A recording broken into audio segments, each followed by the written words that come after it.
folks, and welcome to this week's show. It's a pleasure to be back. And with me, we've got Peter. Hello.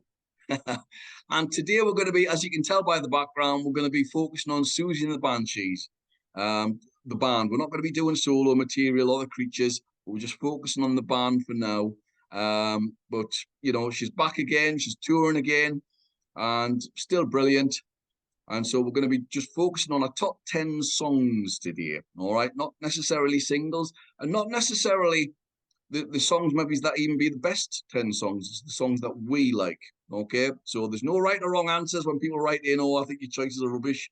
Fine, that's absolutely fine. I have no problems with that whatsoever. These are just our opinions, okay? And please put your names and put your list of songs onto the website. Would really appreciate it. It's great when you see them. There's some fantastic lists that people do.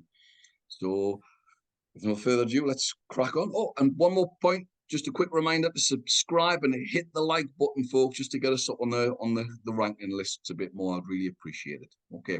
Right, Peter, with no further ado, how did you get into Siouxsie and the Banshees then? It was a friend at school gave me a cassette of Kaleidoscope on one side and Fire Dances by Killing Joke on the other. And what a fine pair. And yeah, in the days when, you know, when it was 1 or 2 albums a month that you could afford. Yeah. You know, you did have to tape things, and you know, we didn't have the luxury of paying £5 a month to have every album in the world. But then I think we treasured. Anyway, that's by the bypass. So yeah, I had this cassette, and yeah, I mean, I just fell in love with Kaleidoscope. And of course, as soon as I got the money, because I wanted the cover then, because particularly the cover of Kaleidoscope is so beautiful. So yeah, I got it, and then from then on, it was just I had to go a few albums back, and then as things came, yeah, it's like, right, let's go see them. Let's get everything possible. I was completely hooked. So whatever year Kaleidoscope came out, that was me. Yeah. So that's quite impressive. I mean, for me, it's a little bit different. The first thing I really liked was Hong Kong Gardens when it came out in about 78, and the middle school I was in, as I say, I've said before on other shows, everybody was in sort of gangs, either punk, a mod, Teddy boys. There was loads of Teds, and rockabilly and all that, and then a few skinheads, just before the Rude Boy movement. And I heard Hong Kong Garden, and a lot of the punk kids really liked it. I really enjoyed the song. It was a great song. And I never really got massively into it for a long, long time. I had the 2 best ofs that came out, the singles things, which are great, and you'd play them every now and again. And I really loved the look, you know, because really, basically, her and Robert Smith, with the 2 different bands, and obviously for a short while, the one band, basically created that goth look, didn't it? They created the goth scene, you know. Yes, other bands sort of came just slightly afterwards, like Bauhaus, about 1980, but Banshees and the Cure just had that look beforehand. And then other bands like Killing Joke also took on, but they went off in a different sort of route, really, didn't they? You know, they created a whole look.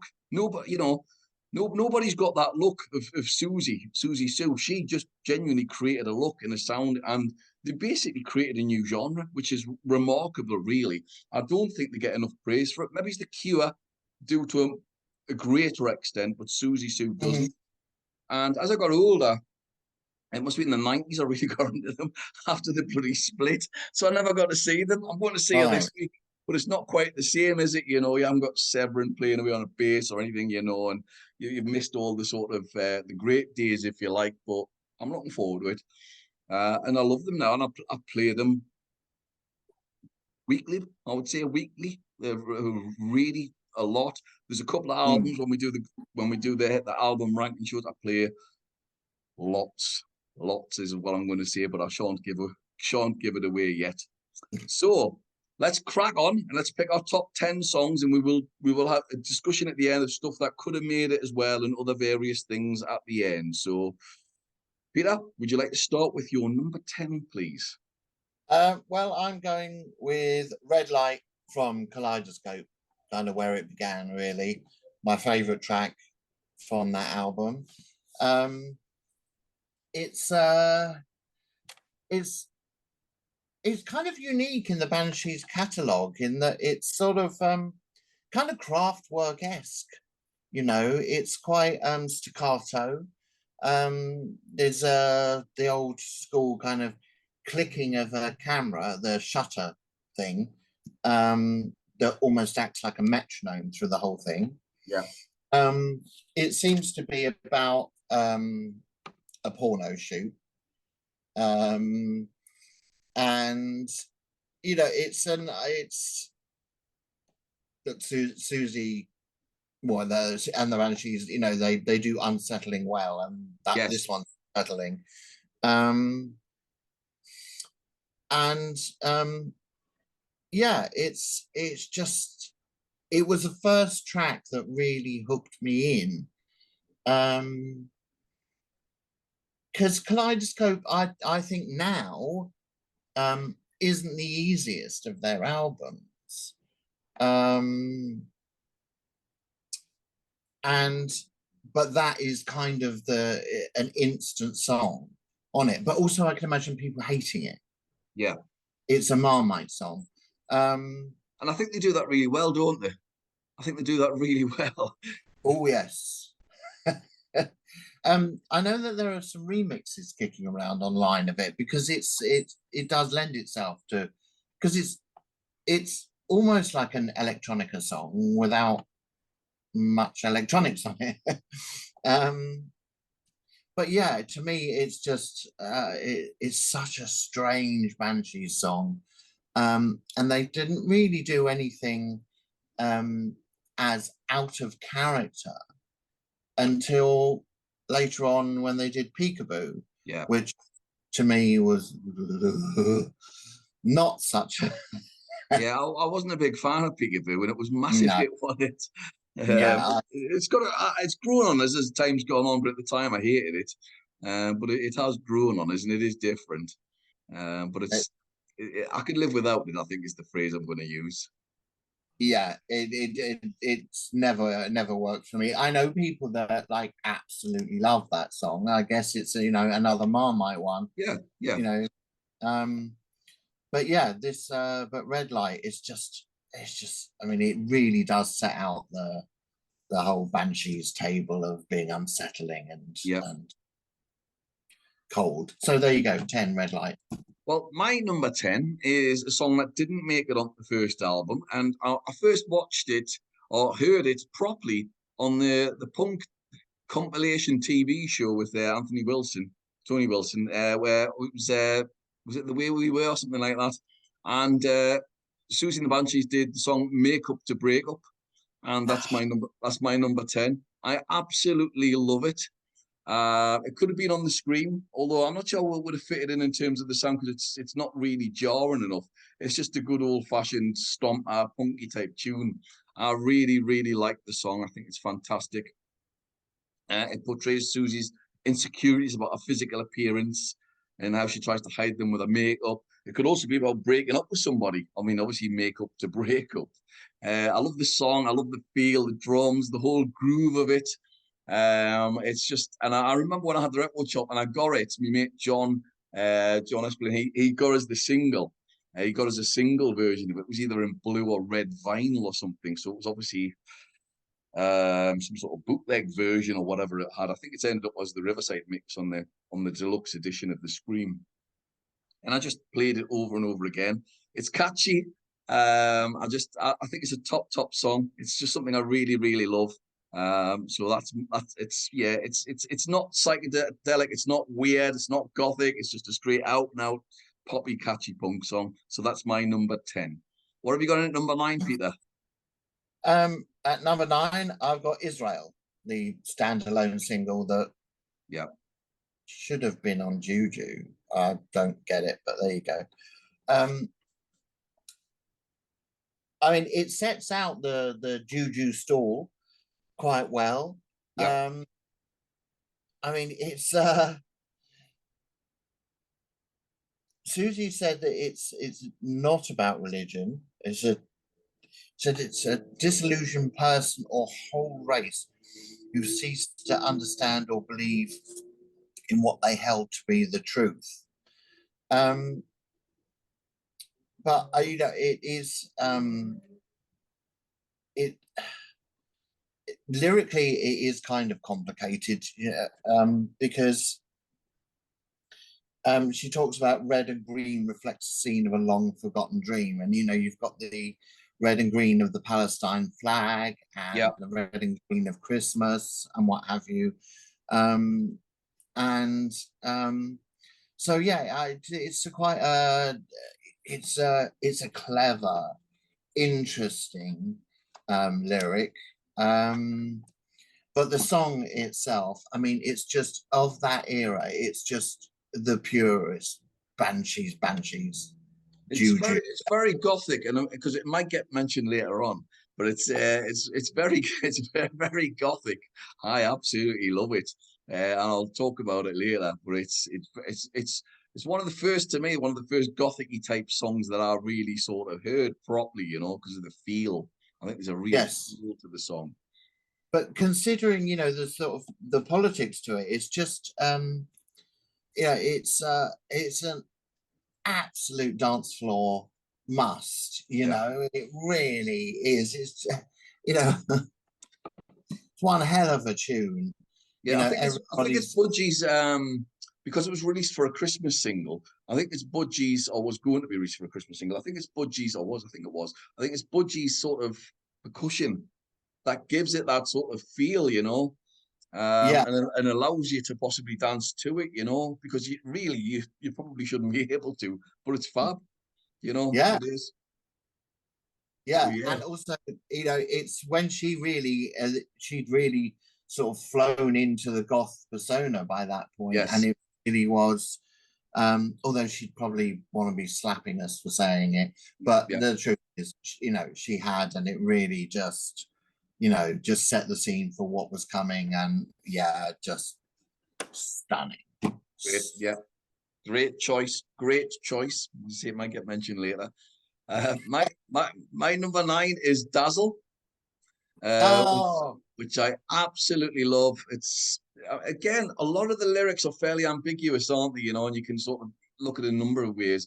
I mean, it could be about being in the depths of despair and seeing hope. You know, you got the references to the Marathon Man about swallowing diamonds.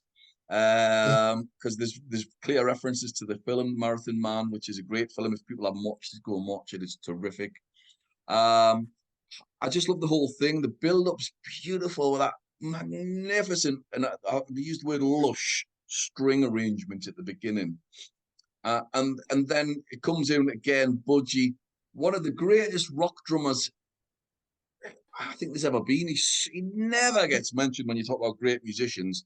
He's absolutely sensational with these rhythmic sort of beats. What a drummer he really is. What a drummer. And he gets an incredible tone because he uses massive, various range of toms in terms of huge toms and various other things to get a different beat. What a player he is. What a player. And it's just brilliant. I love the whole feel. It's just it's a sensational song. I've not got a lot to say to it because I think there's so many different interpretations for this. It's quite a hard one to sort of pick apart, and I don't really want to do it. I want people just to go away and listen to it.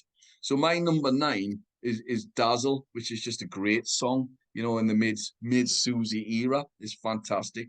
So there we have it. it's What have you got got? one of my favorite lines ever from any song ever. Skating bullets on angel dust in a dead Yeah, sea with Mercury. yeah, yeah. What are you on about, woman? I don't know what you're saying, but I love it. It's just Magic, isn't it? Absolutely magic. it is well actually, you know, that's the thing. There is genuine magic in that Yes, song. yeah, It dazzles and sparkles. yeah. I love it. Love it. Number eight, then, Peter. What have you got at number eight? Number eight, I have got Placebo Effect. I'm going from, and this will be repeated, from the Thorn EP, my version from the Thorn EP. And simply the song's about distrust of the pharmaceutical industry and doctors. And the whole of the Thorn for me is uh, 4 tracks that are like the perfect EP and possibly the perfect EP ever released. It's just magnificent.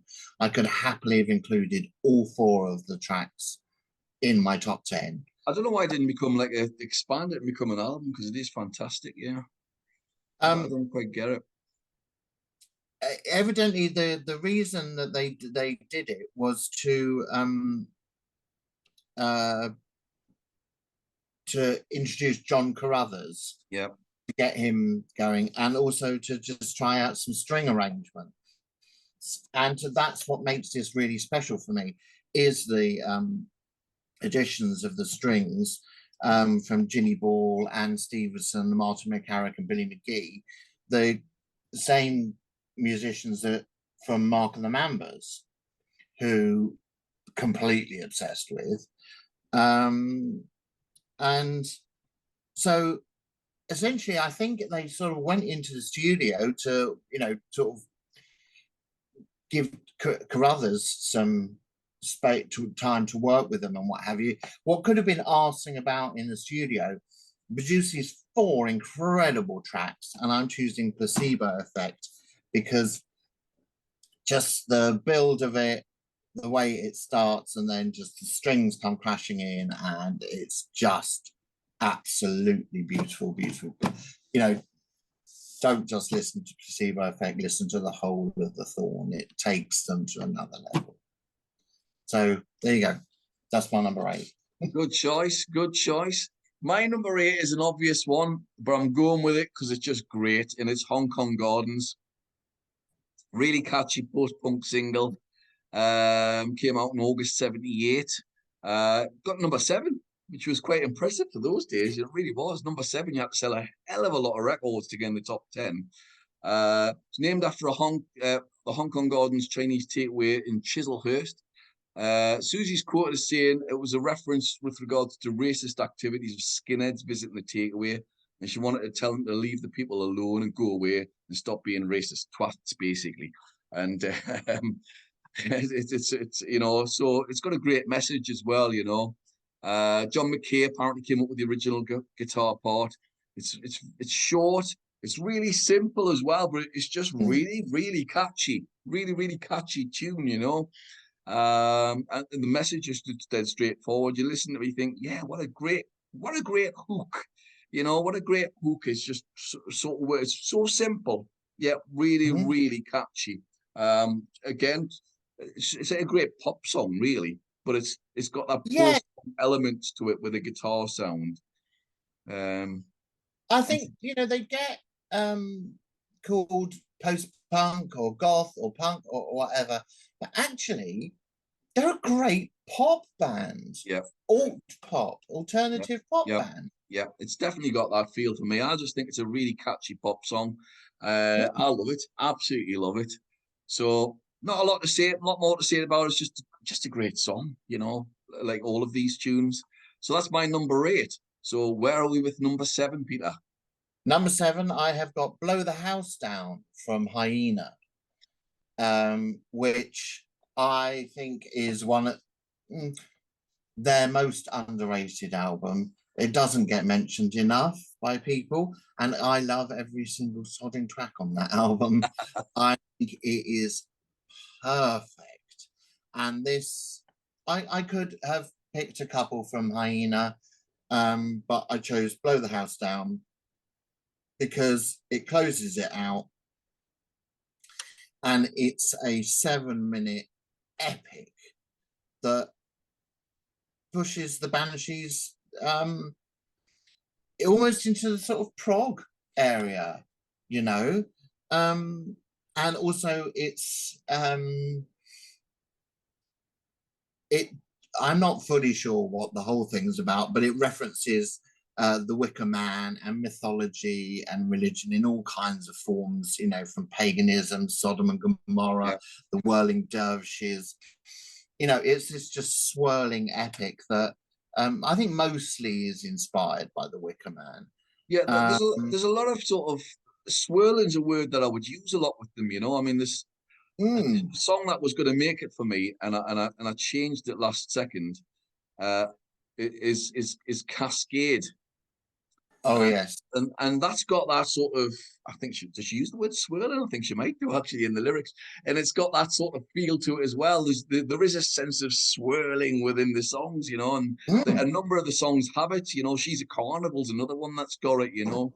So yeah, great. Go on, Peter. Sorry, I do digress. Go on. No. It's you know, that word is going to come up again for me as well, because you know, Severin and who else has been playing with him at the time, you know, they do create a swirling kind of sound. And on Blow the House Down, it just works really well, and it builds up and up and up to such a cracking tune.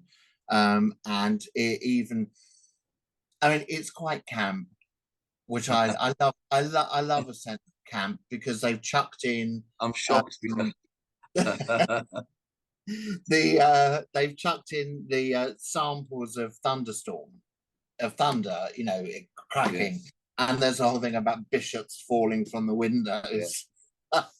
Oh, we've gone completely overblown, and I love them for it. It's, you know, they don't always take themselves so seriously. You look at something like Israel, and that's a complicated lyric, and she is dealing with, you know, stuff like that. But then she's talking about bishops falling from windows whilst thunder's cracking all over the place, and you're like, I just love you. So, and also Robert Smith was on this one. Yes. So it's very sad that they don't talk, isn't it? You know, the big fallout because he didn't do the tour and then he did a Cure album. And since then, I don't think they speak, you know, there's that sense of animosity, which is really sad, you know, it really is sad. I think our Siouxsie might be quite a vengeful woman. I've seen some of my comments. One of the tracks that didn't make it for me, that almost made it, was Drop Dead. The B-side, Drop Dead, about Kenny McKay and Thingamy. Oh, anyway, when they left the band. Yeah. But yeah, number 7 for me, Blow the House Down, 7-minute epic, just such great fun. Yep, a great song. I mean, I've gone more singlesy based to a little point. As I say, I removed 2 of them. I took Cascade, should probably have been in there really, but anyway, I wanted to mix it up a little bit more. But anyway, my number 7 is Fireworks. Written again, they did a number of songs between albums, didn't they? And this is like one of them, sort of written between Juju and Kissing the Dream House.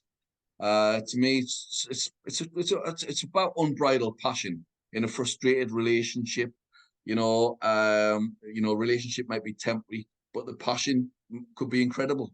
And that's the feeling I've got. And many people have been in those relationships where it's brief, but the passion itself is intense. We've all sort of been there, hopefully, at some point. Going too much into it, and it's. I think the lyrics in the song captures that moment absolutely perfectly. You know, about being burnt as well, and fireworks. Obviously, the metaphor's really obvious. You know, the illusion. But it's great. Again, the whole arrangement as well is terrific.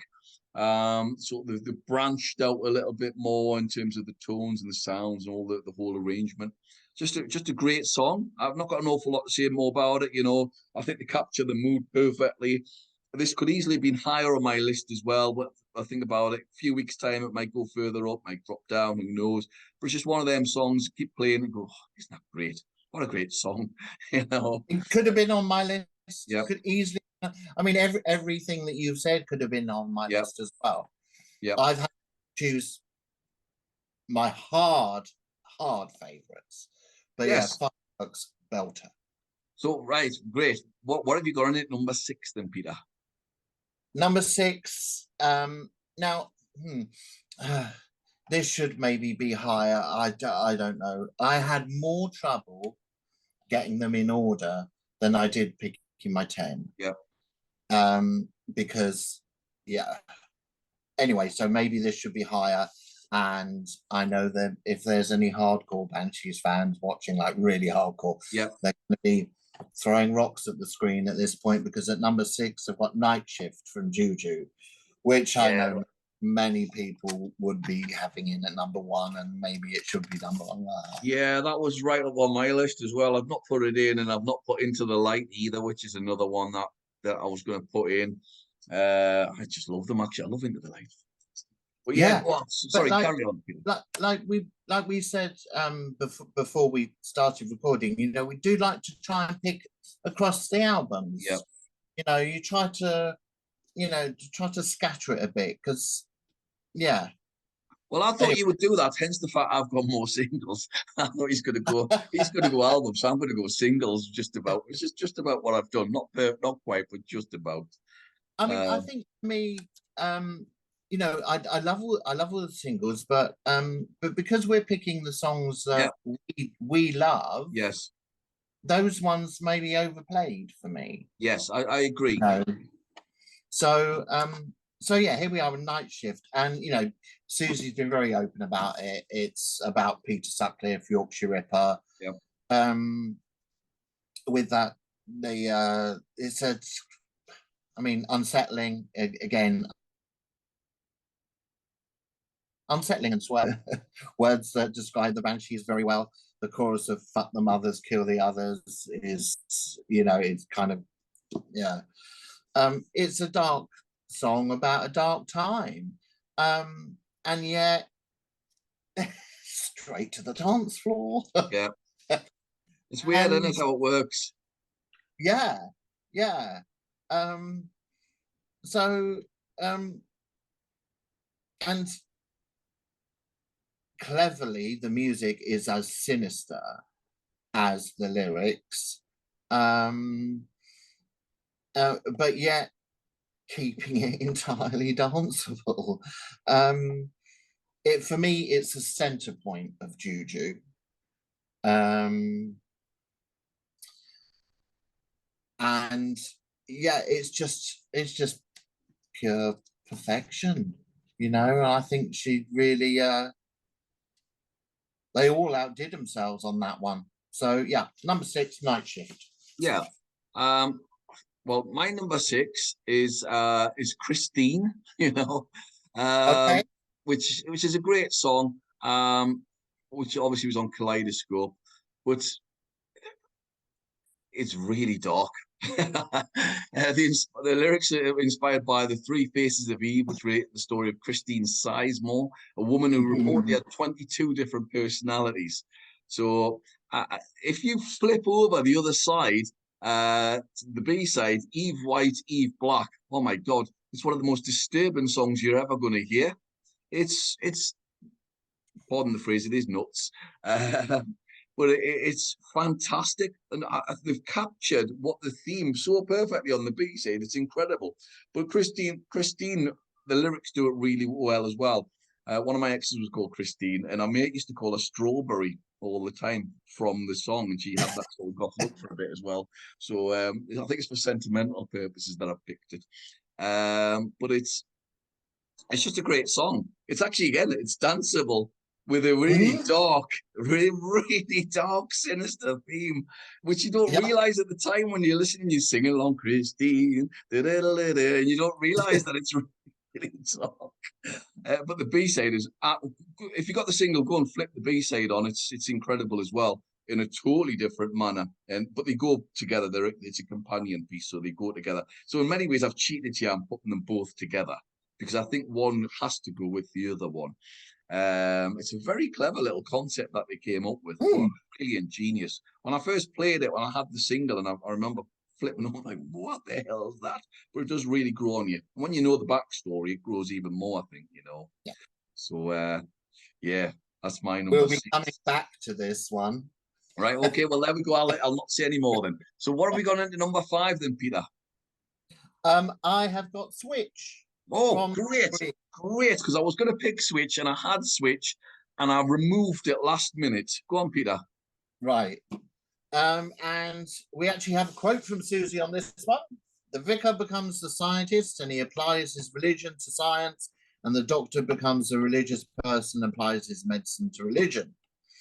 So it's whilst doing my research for this show, I sort of came up against, like, she does do science, medical thing, and religion. You know, there's a mistrust around all of it. Yeah, So yeah, this combines the two of her favorite themes.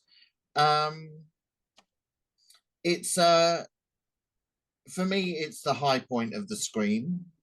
Um, I agree. Actually, I think it's the best song on the album. yeah. I mean, that whole album is, you know, perfect, and we'll get into that when we get to the album show, We I'm will, sure. because it's so different to anything else at the time. So different. Yes, yes. Um, it's a power. It's such a powerful tune that, you know, it changes tempo. You know, you get halfway through it, and it cuts out, and then builds up again.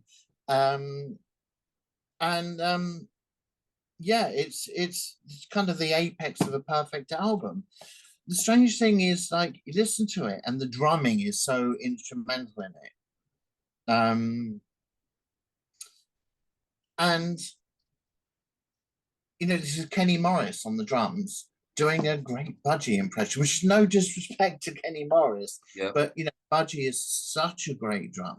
I mean, they had some interesting drummers, because they had Kenny Morris, they had John Moss for a short while as well, of course, Yeah, before he joined Culture Club, who's also a very good drummer, actually, and yeah, looks like Kenny Morris rather weirdly.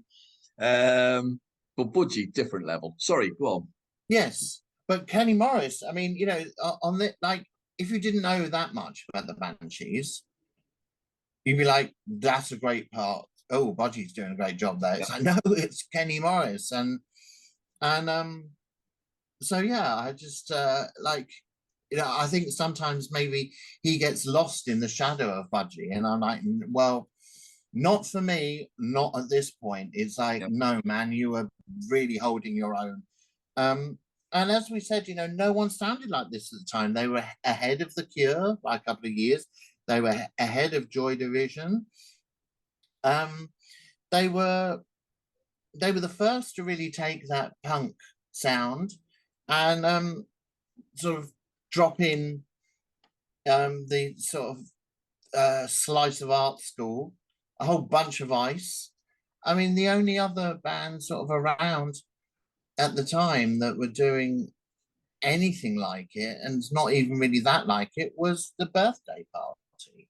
You yeah. know, That's later, isn't it? You know, and then you've got other bands. The only other band for me that were that different is a post-punk band, and I genuinely love a Magazine, yeah, and they're almost proggy, you know, and I think they are the two first real post-punk bands, you know. Yeah, sorry, I digress. Go on.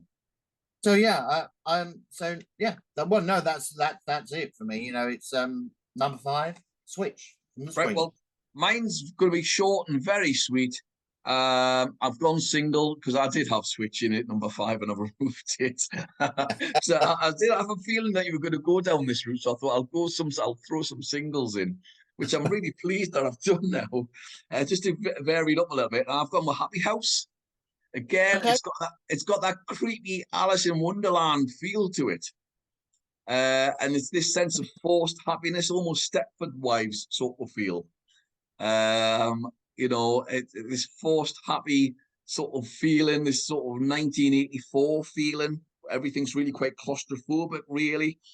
Mm. Um, Again, danceable. Hmm. Yeah, Yeah. I mean, as a theme, it's very different for what was going on at the charts at the time, and the charts were incredible actually at that period of time, I think.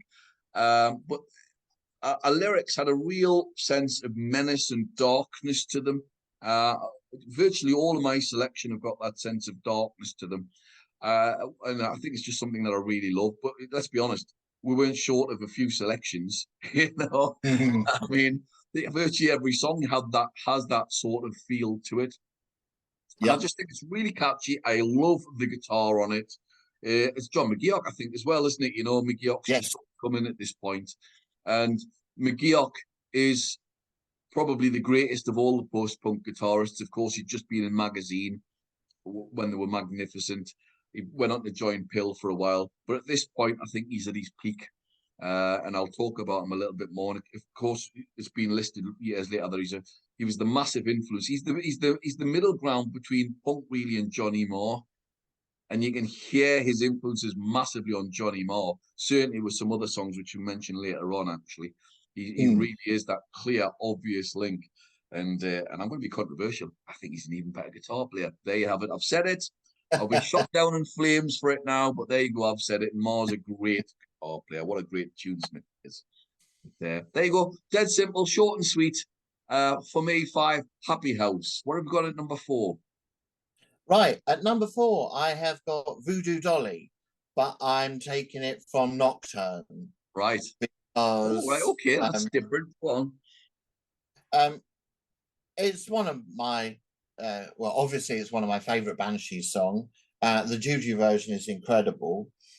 But on Nocturne, you can hear Severin and Smith having the time of their lives. They're adding layers of feedback. It blows up into a 9-minute epic. Yeah. Budgie's live drums are just something else. And Siouxsie is losing it over the top. You know, it was the last song of the show. And yeah, they just throw everything at it and the kitchen sink. Yeah. You know, it's just incredible. It's a great song on Juju, but live, you know, it just so immense. And on headphones, you know, when you're really in it, when you've got it up so loud that your brain's reverberating, it's just wonderful.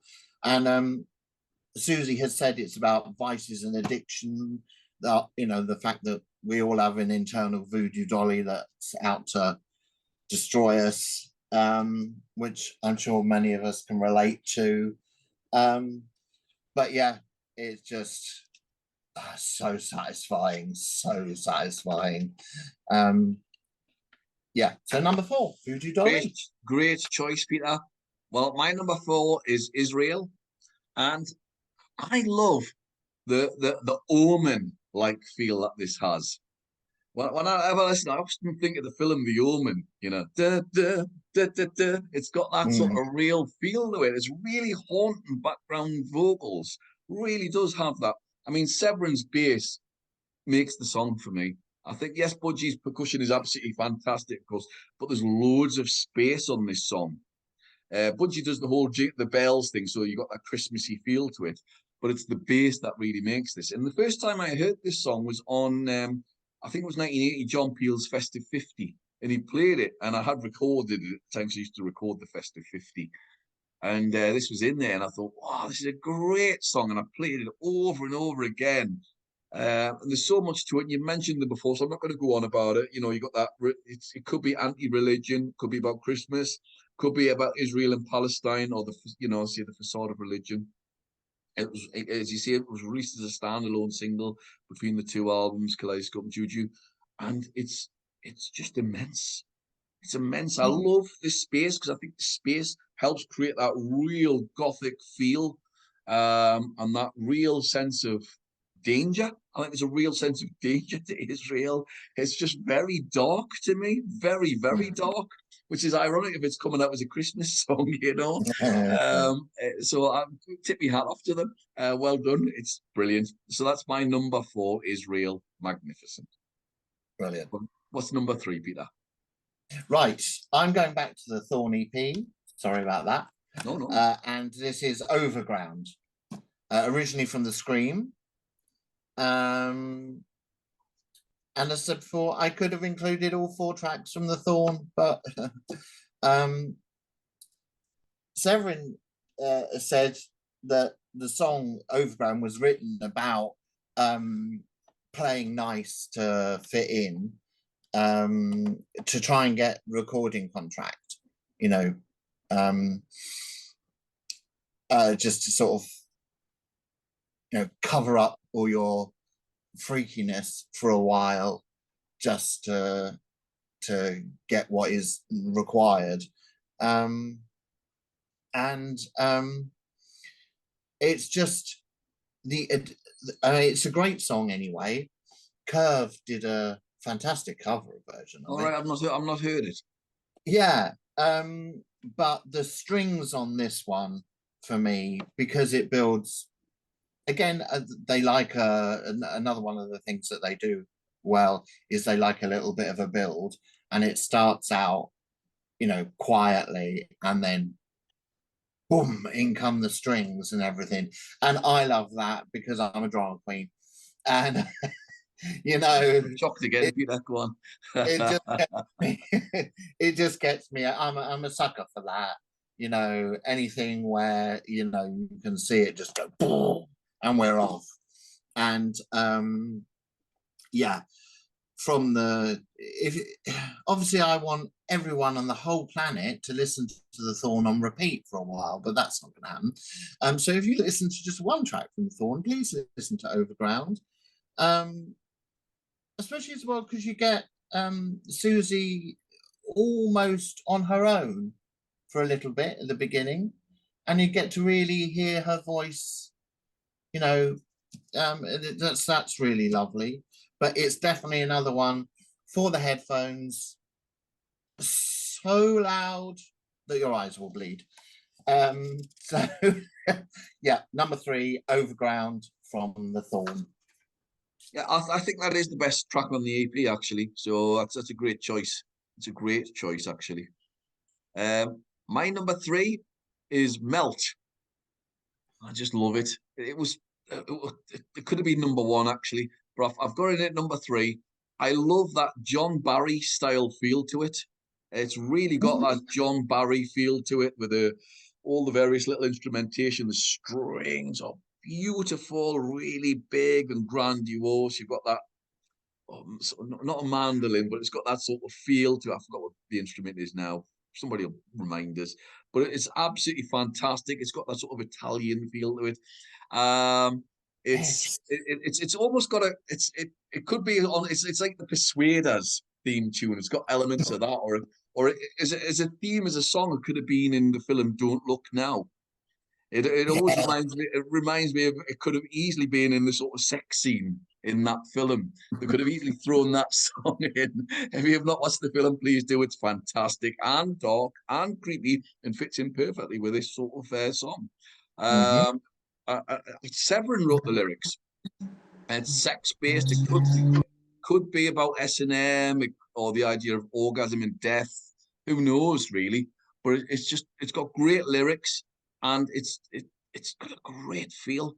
It's like this big Bond-like sort of grandiose sort of song. Siouxsie's voice, I don't think gets any better than this. Her voice is magnificent. Peak vocal for me at this point. The band are immense. On the Dreamhouse album, the band are really great. I think it's for me probably the best lineup of the band.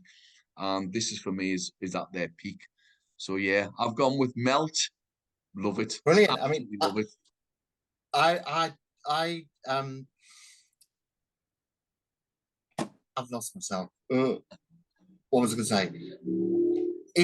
It's such a sing-along song. Yeah. It's not my favorite Banshees song, yeah, but it's one that you just really can sing along to. And also it's quite psychedelic. Yes. The whole of Kiss in the Dream House is. And yeah, I don't know why. I just always find myself like really wanting to sing that song. So odd, but yeah. That's great. What have we got at number 2 then, Peter? Number 2, I have this was a real struggle between 2 and 1, but I have gone with Icon from Join Hands. Oh, I wasn't expecting that. Go on. And again, this goes back to their obsession with religion, but not they don't seem to talk about sort of Catholicism or Christianity or anything like that. They always seem to go for other things, more esoteric stuff. And Severin said it was inspired by the dervishes getting themselves into such a state they could put needles through their heads. Our interest in that state is a theme that runs through our work. No kidding. Yeah. It's a good thing to have, you know. Again, they pull the trick of the overground trick of starting slowly and then exploding, which, as we know, I love. It's a dramatic song. I feel like I'm repeating myself. Oh, well, that's fair enough, though, isn't it? You know, as a band, you do have repeated themes. It's it's part of writing, isn't it? It's the way it works. But also, I'm a sucker for a bit of drama, and that's that they scratch that itch so very well, and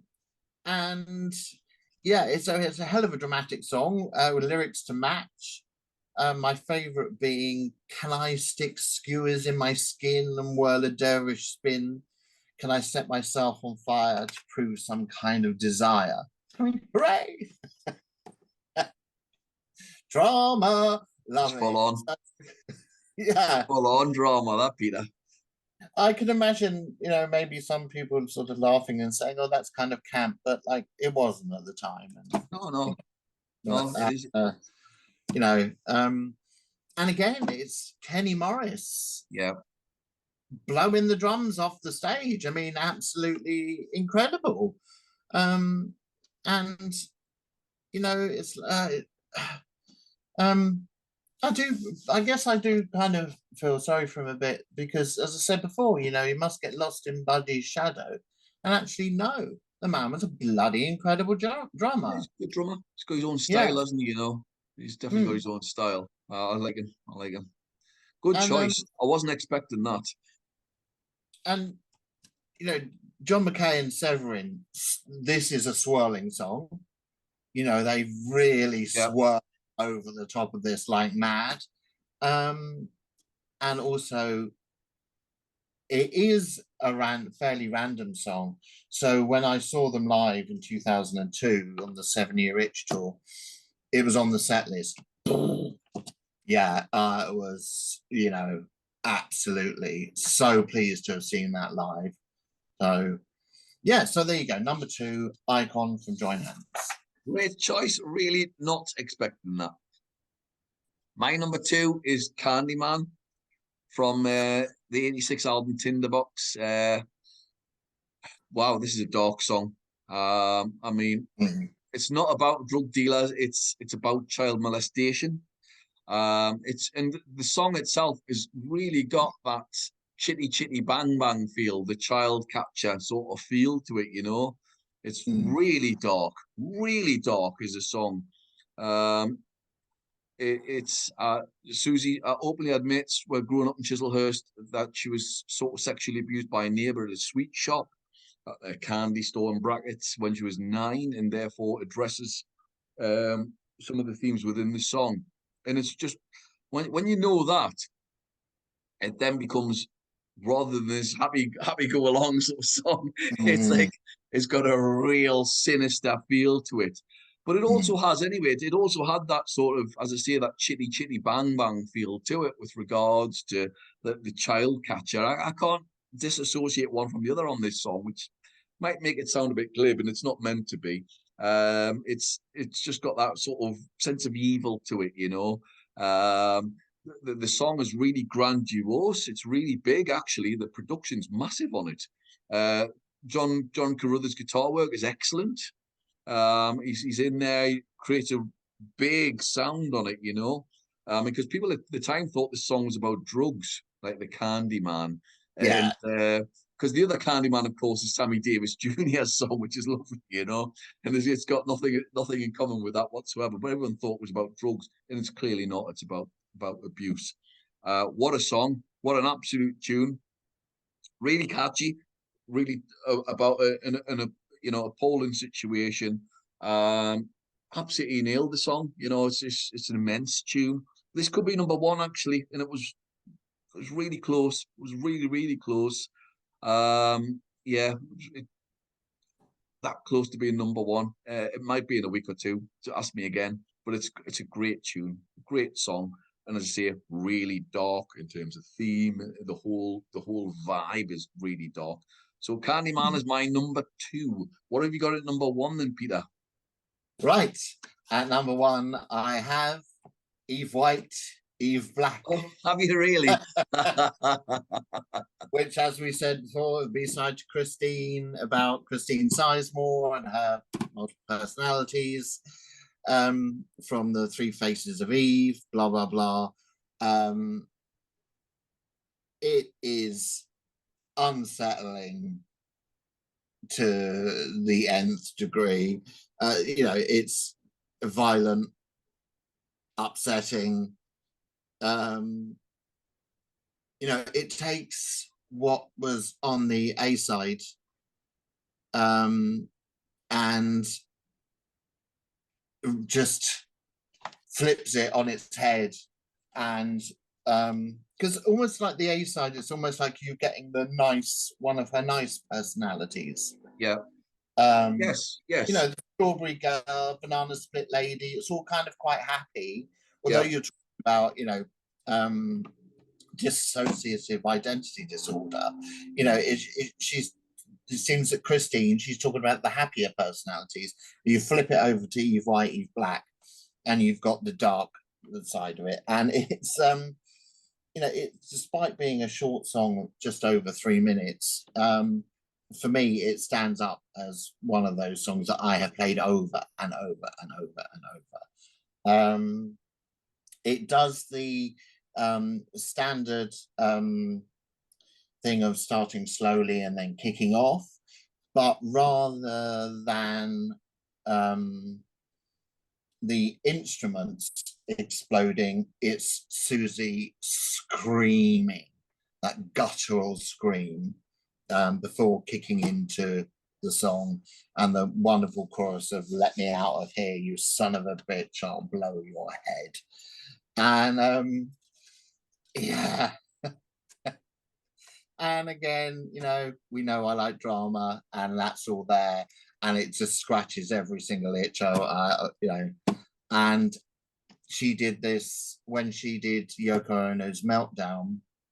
She played the whole Kaleidoscope album, and then a couple of B-sides, and this was one of them, and I lost my shit. Yeah, she did the scream so well, and pure heaven. So there you go. Number one, Eve White, Eve Black. Yeah, well, I'm sort of not unexpected there in a very funny sort of way. I've gone at number one. I've gone back to songs and singles, and I've gone Spellbound. John McGeoch on this song is just fantastic. As I said before, you can hear the Johnny Marr and how he influenced Johnny Marr with the acoustic guitar there. It's just an amazing bit of guitar work. I'm trying to remember the Smith songs. I mean, it could be anything off The Queen is Dead. You've got that fast acoustic. Is it Big Mouth Strikes Again? No, it's not. Anyway, I digress. It's just amazing guitar playing. The theme again, of course, is dark. Budgie's drumming on this is brilliant, and it's because he does the big tom beats, but he's got that space, and then he just does a little flick with the hi-hat with his foot, and it just creates loads of space. It sounds fantastic. Spellbound tells the story of a vulnerable child, and about the idea of gaining knowledge. It says here, you can easily see the first verse speaks about the inability of a child to escape the voices speaking to him because he can't talk, walk, and make decisions as an infant. In other words, he's stuck in bed, confined with cradle bars, as the voices, arguably that of his parents and relatives, forces a language onto him. And it's about that idea of breaking free.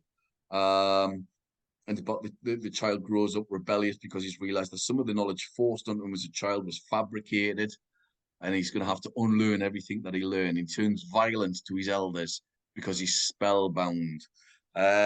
It's absolutely immense. It's really dark. It's really catchy. Again, you go, oh, it's so catchy. But the guitar playing, John McGeoch, this, and Siouxsie said this was their peak lineup.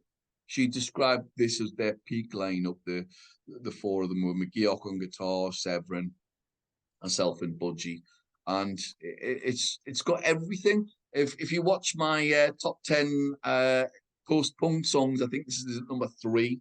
It could have been number 1 quite easily, actually. And it's a truly remarkable song. I think it's a remarkable song. It's not a word I use too often, but it is. And it's got everything, as I say, from the guitars, the acoustic guitars, and then the sort of phased sort of guitars going over the top of it. The big drum production, Siouxsie's voice, powerful, you know. Real got a. It's like she's almost attacking it lyrically. It's magnificent. Oh, it's an absolutely immense song. So my number 1 is Spellbound. I think it was always going to be number 1, but the other 2 crept up very, very close. You know, Candyman and Melt. I could have switched it round, but there you go. My number 1, Spellbound. 2 very different lists, folks. 2 very different lists. I'm pleased we've done this. It's a real almost singles and album tracks there. So it's really quite nice there. A real mix, a real mishmash. So Peter, what other songs and ideas were you tempted to go with? And what other things were you thinking of? The whole of the Tinderbox album. I mean, I chose nothing from Tinderbox in the end because I couldn't pick one out. Right. And I thought we're doing an album show and I can talk about it then. Yeah. I mean, it's probably not my number 1 album. Yeah. But it is a perfect album that's so beautifully stitched together. Yeah. It's, you know, one of my favorite words, very cohesive. And yeah, it's so yeah, nothing came from Tinderbox, but I credit the whole album as it could have been on, you know, there. And then some tracks by the Creatures, Exterminating Angel, Pluto Drive, Dancing on Glass, and then some other weird little B-sides. Pulled to Bits is one of my favorites. Drop Dead is always a good one to play when you're really in you've had an argument with someone. Sometimes I just play it in my head, you know. And so I'm having a row with someone. I'm just thinking, yeah, Drop Dead, you stinking little creep. So yes, that would be sort of my also rans, but you know, the entire catalogue to a point really is kind of in the Creatures is a great one, isn't it? You know, they had a few big singles actually. I remember watching them on Top of the Pops because I was trying to get my head around the fact that the word Siouxsie and the Banshees, it was the Creatures. It was obviously just heard Budgie, and it was all obviously very percussive. Then it was great, very clever. Yeah, definitely top stuff. For me, as I said, close songs, Cities in Dust, great. Switch, I had on there. Staircase Mystery, Swimming Horses, Playground Twist. Playground Twist is great, you know. I've said there, Into the Light, She's a Carnival, Cascade. They were all songs that I was tempted. I was, you know, the EP as well. I was really humming and hawing, and I thought, no, I'll go more conventional because I'm convinced Peter's going to go obscure. And so it worked out really well. So there we have it, folks. Our next show together is going to be the album show, and that'll be interesting. I think there'll be some surprises, I suspect. So until the next time, thank you very much. Please subscribe to the channel and hit the like button again. Till the next time, goodbye. Bye.